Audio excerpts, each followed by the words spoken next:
नमस्कार, स्वागत है आपका आईपा में। जी हाँ, आईपा यानी कि All India Progressive Politics Association. जी हाँ, आईपा एक ऐसा मंच है जो प्रगतिशील राजनीति की बात करता है और जन सरोकार के उन मुद्दों पर चर्चा करता है जो मुद्दे सरकार की नज़रों से वांछित रह गए। जैसा कि आप सभी लोगों को मालूम है कि विधानसभा चुनाव नज़दीक है, जिसको लेकर हम उत्तर प्रदेश के कई ऐसे क्षेत्रों में गए, ग्रामीण क्षेत्रों में गए और जनता से बात करी कि क्या क्या समस्या गाँव में हैं और आने वाले विधानसभा चुनाव में जनता किन मुद्दों पर बात करेगी।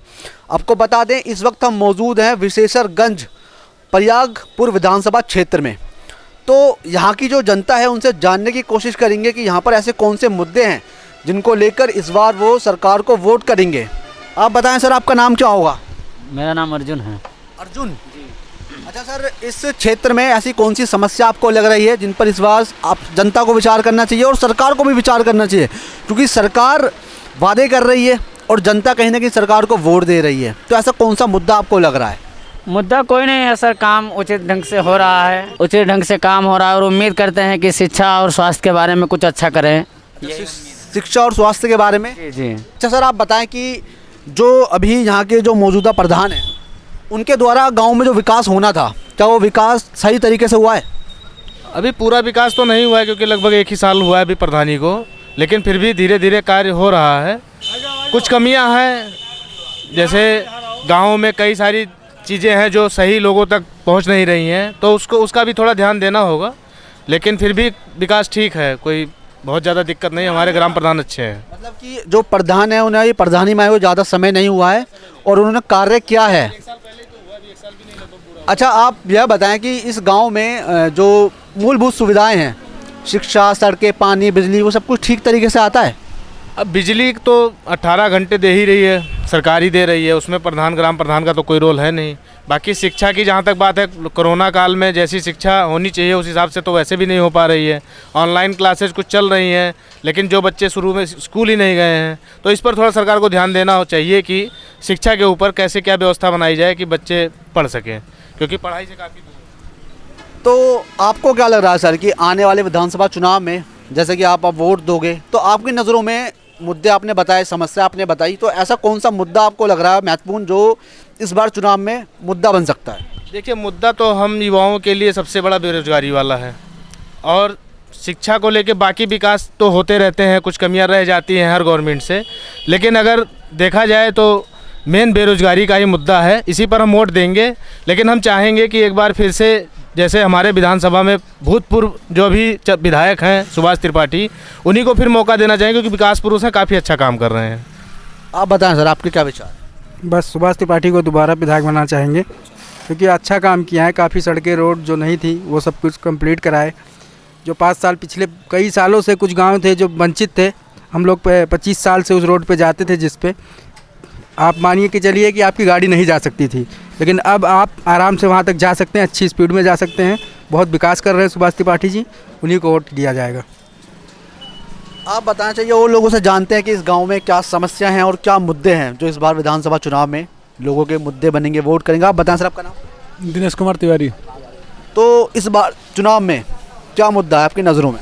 बस बेरोजगारी है, वही मेन। बेरोजगारी है? हाँ, वही है मेन। यानी कि बेरोजगारी आपको मुद्दा लग रहा है, इस बार आप सरकार को वोट बेरोजगारी के मुद्दे पर करेंगे? जी, बीजेपी। तो क्या जो अभी मौजूदा सरकार है प्रदेश के अंदर, उन्होंने बेरोजगारी की तरफ ध्यान नहीं दिया?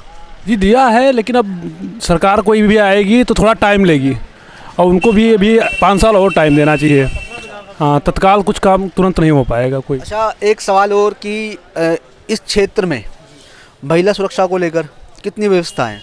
जी बेहतरीन व्यवस्था है, कोई समस्या नहीं है? जी कोई समस्या नहीं है। समस्याएं होंगी तो उसका निवारण होगा, और थोड़ा उसमें भी समय लगेगा। तत्काल तो कोई काम नहीं हो पाएगा तुरंत। सर, आपका नाम बताएं? पवन चौबे। इस गांव में ऐसी कौन सी समस्याएं हैं जो आपको लग रही है उन पर सरकार को काम करना चाहिए? समस्या क्या है, इस समय छुट्टा जानवर का चल रहा है। छुट्टा जानवर? जी, ये समस्या निदान होना चाहिए, गौशाला बना के या किसी तरीके से इसका निदान होना चाहिए, क्योंकि ये रोड पे एक्सीडेंट का भी कारण बनते हैं। खेत में रात भर रुकना पड़ता है, अनाज नुकसान होता है। किसानों की मेन समस्या यही है। हर जगह हम लोग भी जाते हैं प्रचार प्रसार में, तो यही समस्या निकल के आ रही है। आने वाले विधानसभा चुनाव में आपको कौन सी पार्टी नजर आ रही है जिसको आप वोट करें? पार्टी से। भारतीय जनता पार्टी? जी, भारतीय जनता पार्टी सब जगह से जीत रही है, यहाँ से भी जीत रही है।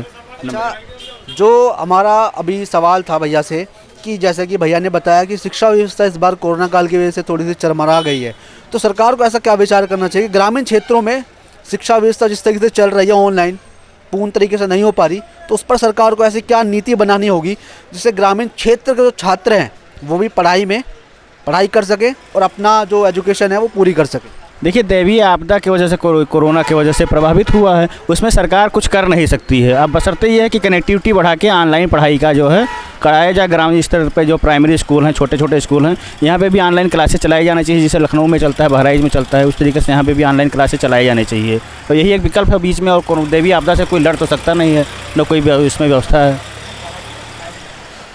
तो जैसा कि आप सभी लोगों ने देखा, यहाँ पर जनता का साफ तौर पर यही कहना है, जनता का मानना है कि मौजूदा सरकार ने कार्य किया है, और जो कुछ ऐसे कार्य हैं जैसे शिक्षा व्यवस्था, जो सबसे ज़्यादा इस कोरोना काल में सबसे ज़्यादा समस्याओं का सामना छात्रों ने करा है कि किसी के ग्रामीण क्षेत्र में कनेक्टिविटी नहीं है, इंटरनेट उपलब्ध नहीं है, तो शिक्षा व्यवस्था में कहीं ना कहीं समस्या रही। तो लोग उम्मीद कर रहे हैं कि बीजेपी सरकार दोबारा आएगी और इस समस्या पे ध्यान देगी, और आने वाले विधानसभा चुनाव में कहीं ना कहीं युवाओं का एक जो मुद्दा है रोज़गार का, वो मुद्दा भी अहम नज़र आ रहा है। और जनता चाहती है, जनता की उम्मीद है कि जो मौजूदा सरकार है एक बार फिर से उन्हें मौका दिया जाएगा और वो इन समस्याओं पे गौर करेगी। तो आप सभी लोगों से हम दरख्वास्त करेंगे कि जो समस्या, अगर आपके क्षेत्र में कोई ऐसी समस्या हो या आपके कस्बे में कोई समस्या हो, तो हमें कमेंट बॉक्स में ज़रूर बताएं, और इस वीडियो को शेयर करें और हमारे चैनल को सब्सक्राइब करें। धन्यवाद।